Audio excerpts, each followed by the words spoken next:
It's been a while since I've talked about Quant, aka QNT, and a lot of you have been asking me, Nick, have you given up on QNT? Have you forgotten about QNT? And the answer is simply no, I haven't. Quant is still a big piece of the overall picture that we have been talking about on this channel for a while now, which is, of course, utility. So with that being said, welcome to the channel, everyone. My name is Nick. For those that are new to the channel, hopefully by the end of this video, you do become a subscriber. So let's take a quick look at what's been happening with QNT, because the last year for QNT has been very interesting. I mean, for the most part, we have been chopping, we have been waiting for a big break to the upside, and if we actually go back to the beginning of December, we did break over those 2024 highs, and we're now just kind of chopping, waiting for the next big move, aka the wave 3 structure on this chart. Now, I do have the overall chart open over here on TradingView, and if we actually look at this right, we go all the way back to the November rally, big break to the upside, maintain this lower trend line, then we continue to break to the upside, and we finally break out to about roughly $171. Now, since then, we did break down under this upper trend line, and we just recently had a nice retest of it on the 3rd, aka yesterday, and this was around $130, and now we're just chopping around $119. Now, the big question is what happens next, and what, in my opinion, I do believe that we are most likely going to chop a little bit more within this wedge before we ultimately break above this. And once we do break above this, similar to this move back here in November, it'll look like this. We'd break through the upside, retest this trend line, and then continue to the upside. And that's what we really want to watch for when it comes to QNT. We want to actually be a big buyer of either this retest, or we want to already be locked in on our positions. Now, overall, what's my upside target when it comes to QNT? What are we waiting for? What are we looking for in 2025? Well, realistically, we want to target the 2022 highs, which is right around roughly $229, $230. We could round it up, right? And then after that, we really just kind of target the 2021 highs, right around $426. With my main targets on QNT being about $1,000 to $1,500. Now, could we go much higher than that this cycle? 100%. But that's just my initial target zone, right? If we're talking about like max bullish areas, like we're talking moon boy targets, basically 3 to 5K. And I'm actually going to make a video regarding that and talking about those targets being broken down a little bit more specifically in another video. But for right now, that's my initial target, which is $230, then to $426.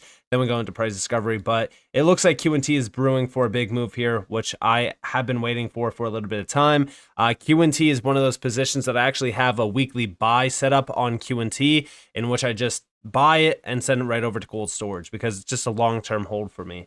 But outside of that, let's actually talk about some whales buying up QNT. Big shout out to Tokenizer. He's been using ChainStats Pro for this. We have forgot to post these QNT golden nuggets. Here we have last Coinbase 10 QNT transactions of 2024, and then the first Coinbase 10 transactions of 2025. Same pattern as always here. Wallets only hold QNT, no ETH to move QNT, only interacts with Coinbase 10. What's most interesting between these two wallets is how we can see they're very new wallets. We could see that with the last Coinbase 10 QNT transactions of 2024's wallet, that it's the only transaction it's ever received. On the other hand, the first one to get a deposit from 2025 was actually made just days before 2024 ended. Wallet began on December 27th, 2024 with an initial deposit of 5,402 QNT. 2 days later, it gets another on the 29th worth about 1,407 QNT this time. And the very next one would happen another 2 days after on January 1st, 2025.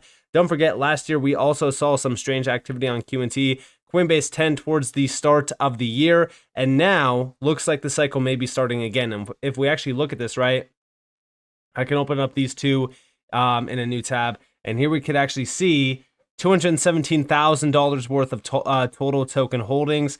And this was the transaction on the 30th. This is from Coinbase 10. So this is on Coinbase. 1,870 QNT. And we could also see down here, QNT held 7,564, $878,000 worth. And we can see that this is from the 27th, the 29th, and then also the 1st of this year. So very interesting here, and there seems to be a lot of buying. In fact, there's a lot of whales that are holding QNT and have been accumulating QNT over just the last couple months. And I do think that they are also prepared for the much larger price action to the upside. This is probably one of those very easy holds. I mean, QNT, I look at this thing as just an easy hold in general. I'm not too worried about the future for Quant simply because of what we have been seeing. Now, what have we been really seeing from Quant? Well, let's go over here, right? So this is from October 24th of 2024, Digital Transformation in Banking, Financial Services, and Insurance, the Future of Money. And if we actually look down here, we have earlier this month, senior European finance professionals gathered in Amsterdam for the digital transformation in the BFSI events. Our Chief Product Officer, Martin Hargreaves, delivered a keynote presentation on the future of money. We believe that tokenized money, secure and programmable, will allow commercial banks to build new products, create new revenue lines, and simplifying existing processes. Now, these are the two images from this slideshow that I'm going to be addressing. But we have a quote over here, which is, for tokenized money to work, it must be secure, programmable, and be able to unlock liquidity for the digital financial markets of the future. Now, Quant has been at the forefront of digitalizing financial services over the last 3 years. We've been involved in several forward-thinking digital finance projects. Martin began his presentation by providing an overview of the main ones. Now, these are the main ones. This is why I say Quant is a facilitator of the overall vision that I have been addressing on this channel for years now. We actually see here that we've worked on some of the most forward-thinking digital finance projects of recent years. We go back to 2022, LAC Chain, for an example, a USD retail cross-border B2B and remittance payments infrastructure in South America. Then 2023, Project Rosalind, a retail central bank digital currency experiment with the Bank for International Settlements and the Bank of England. And then, of course, we have 2024, UK Regulated Liability Network. And this is actually with the UK Finance, the future state of UK payments, including ubiquitous programmability and tokenized deposits with UK Finance representing UK-based commercial banks. And by the way, we have at the bottom, all the while setting standards and registering patents such as the ISO TC307, DLT interoperability, and IETF draft RFC secure asset transfer protocol. Guys, Quant has been a major facilitator and accelerator, actually, of this tokenized digital revolution that's happening for finance. And here we could actually see that this is the Regulated Liability Network Experiment Phase Report. This goes back to September 17th, actually, of this year. Remember who was actually a part of this: Barclays, Citi, HSBC, Lloyds Banking Group, MasterCard, NatWest, Nationwide, Santander, Standard Chartered, Virgin Money, and Visa. All tied back to, Quant. Quant was a major facilitator of this. The only two other participants here that were actually, utilized in terms of the technical side, the legal side, and even the business side around tech was Quant and R3, which is insane to me. So Quant's up there with R3, which R3 just recently actually got bought out. I think that they sold completely. Haven't been really keeping up with it. R3 is more like a private basis in terms of like blockchain. We actually know that private blockchain based companies now and private blockchains in general are just not the future. It's public blockchains, which is actually very beneficial for a lot of the projects in the space that we talk about. But also over here, we have different forms of tokenized money. They vary greatly in terms of safety, and only some types of tokenized money are truly valuable. Central bank digital currencies, safest, much experimentation, most politically sensitive. Then we also have tokenized deposits, safe, subject to banking rules and regulatory work ongoing, commercial unlikely to be adopted. And then we also have stablecoins, less safe, much regulatory work ongoing. Barriers may be as high as banking, and then crypto, not even remotely safe, governed by different sets of regulation, and then buyer beware. And then on the right side, we have the characteristics of truly valuable money: programmable, instant settlement, and atomicity, interoperable and existing systems, new payment instruments that open up new revenue lines, lower costs, and mitigate risk. But if we go back over here, we can actually see a few things. We have LAC Chain, a USD retail cross-border B2B and remittance payments infrastructure, leverage DLT to increase financial inclusion, improve the sustainability of supply chains, protect intellectual property, and reduce fraud. And then we also have the involvement with the Bank of England's retail central bank digital currency experiment, Project Rosalind. And this is where we actually see the key lesson. Smart contracts lend themselves very well to simulating payment systems. Smart contracts and DLTs are simpler to consume when they are made accessible to users via APIs. DLT performance is not yet proven. Three-party fund locks have potential across a wide range of use cases. And of course, when we really look at the final work with the RLN, the Regulated Liability Network, this does include the future state of payments, including programmability and tokenization, and what the UK payments may look like in 2030. Now, we know that, Quant has always been working with the UK government.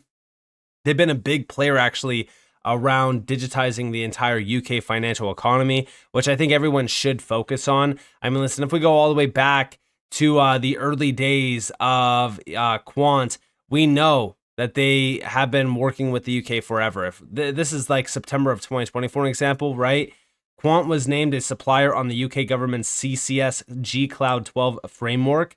And this was back in a time where nobody really cared about this stuff. Nobody really wanted to focus on this stuff. There's only a few solid researchers around talking about utility the way that we talk about it on this channel. But when we think about this, right, they even mentioned that Overledger is the world's leading operating system to deliver universal DLT interoperability by delivering secure, simple, and cost-effective integration of systems, networks, and DLTs without the need for new infrastructure or introducing bottlenecks.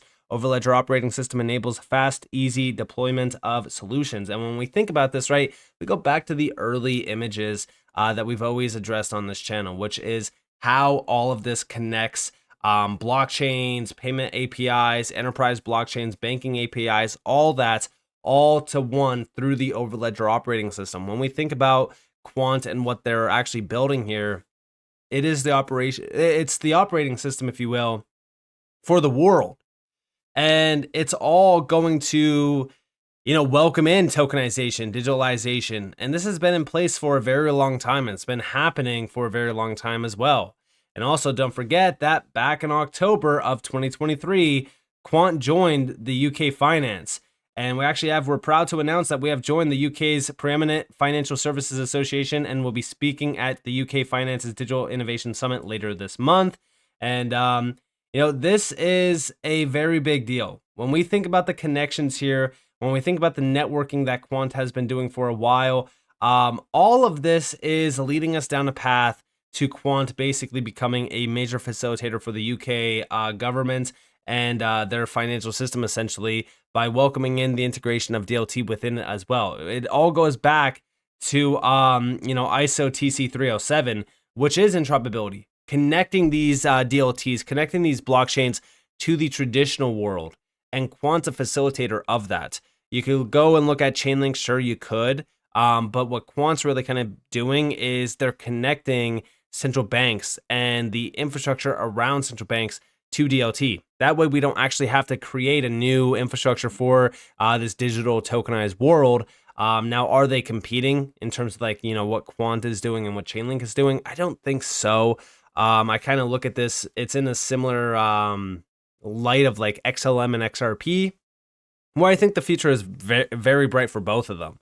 But with what I've been seeing around Quant, the names tied to Quant, the ones that, Quant are really kind of working with, I think that it's very clear that the future for QNT is very bright. And I actually do expect Quant to become a household name, especially even around the, regulatory side of things with, regulations on the cusp in 2025, which is going to welcome us down the path to utility, becoming a big driver of the value in this space. I do think that QNT is going to be a much bigger player in the space, and it's going to be a big winner, especially for those that are going to hold it for a while.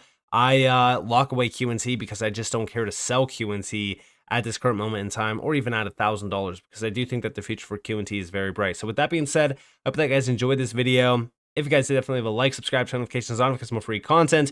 You guys are more than welcome to follow me on Twitter and join the free Discord in the description below. And with that being said, guys, it's been Nick. Thanks for watching. Peace out.